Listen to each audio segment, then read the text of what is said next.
प्याज की nursery fail क्यों होती है, क्यों डंपिंग हो, फंगल रोग, थ्रिप्स हर साल नुकसान करते हैं। आज मैं आपको बताने वाला हूं नर्सरी की पूरी जानकारी, जिससे आपकी नर्सरी 100% सफल हो जाएगी। नमस्कार किसान भाइयों, मैं हूं एएस के फार्मर और आप देख रहे हैं मेरा यूट्यूब चैनल देसी फार्मिंग विद एएस के।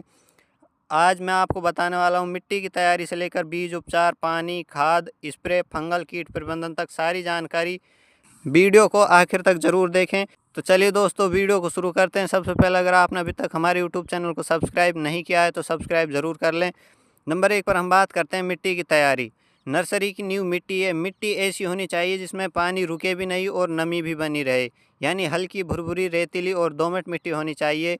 और आप अगर प्याज की नर्सरी लगा रहे हैं तो प्याज की नर्सरी लगाने के लिए आप खाली खेत या प्लॉट का चुनाव करें। ऐसे खेत में नर्सरी कभी न लगाएं जिसमें अभी आपने फसल काटी है, उसमें आप नर्सरी न लगाएं। अगर आप नर्सरी लगाते हैं तो आपकी नर्सरी हल्की पड़ जाएगी।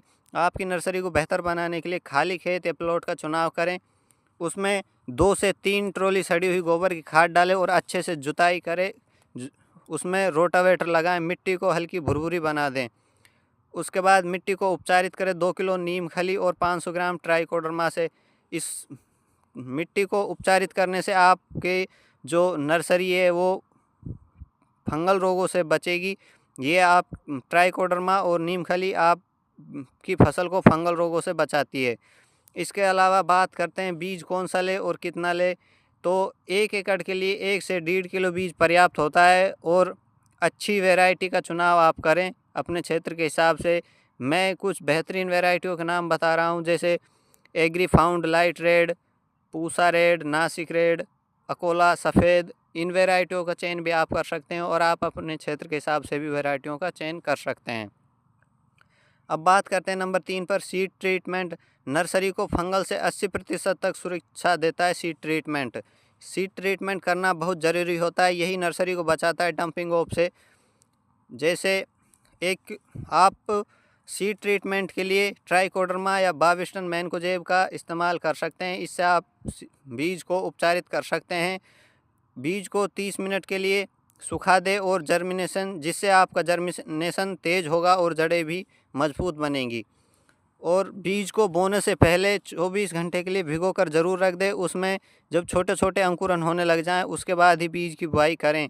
अब बीज को हल्के हाथ से पूरे पेड़ में एक सी दूरी पर एक समान छिड़के और ऊपर से 0.5 से 1 सेमी पतली मिट्टी डाल दें, जिससे आपका जो पौधे का अंकुरन है वो बहुत अच्छा होगा, बीज अच्छा अंकुरित होगा और कोई भी बीज का दाना बचेगा नहीं, सारे बीज अंकुरित हो जाएंगे। अब बात करते हैं पानी कैसे चलाएं। 90% किसान यही गलती करते हैं। नर्सरी में एक समान पानी का ही नियम है, जैसे तेज़ धार से पानी कभी नहीं चलाएं।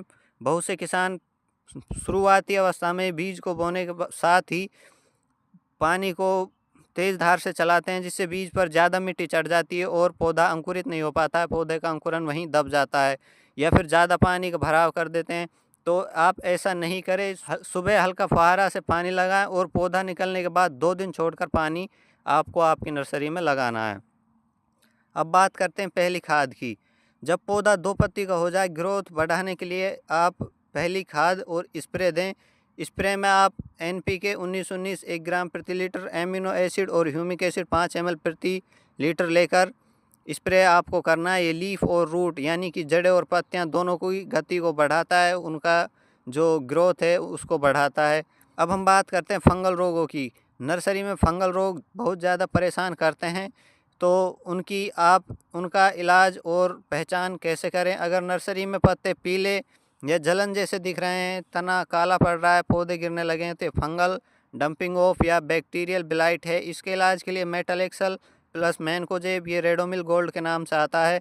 इसका 2 ग्राम प्रति लीटर पानी के हिसाब से आपको स्प्रे करना है और 7 से 8 दिन के अंतराल पर आपको स्प्रे करना है।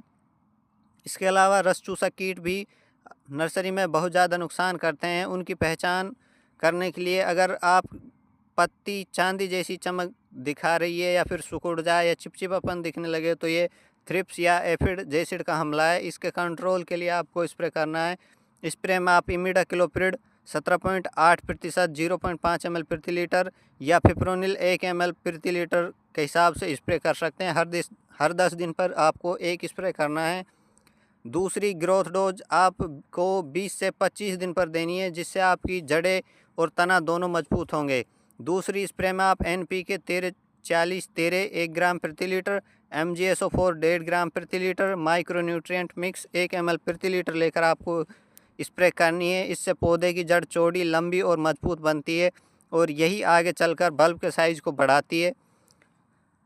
जब पौधे 3 से 4 पत्ती के हों और 6 से 8 इंच लंबे हो जाएं, जड़ें सफ़ेद और मजबूत हों, तो समझ लीजिए अब आपकी नर्सरी तैयार है। नर्सरी 35 से 40 दिन में ट्रांसप्लांट के लिए तैयार हो जाती है। तो दोस्तों, ये थी नर्सरी की पूरी जानकारी। अगर आप प्याज की नर्सरी को साइंटिफिक तरीके से बनाना चाहते हैं तो ये 10 स्टेप आपकी नर्सरी को बचाएंगे और प्रोडक्शन को डबल कर देंगे। अगर वीडियो अच्छी लगी हो तो लाइक करें और ऐसे ही वीडियो देखने के लिए हमारे यूट्यूब चैनल को सब्सक्राइब ज़रूर करें। धन्यवाद, मिलते हैं अगले वीडियो में।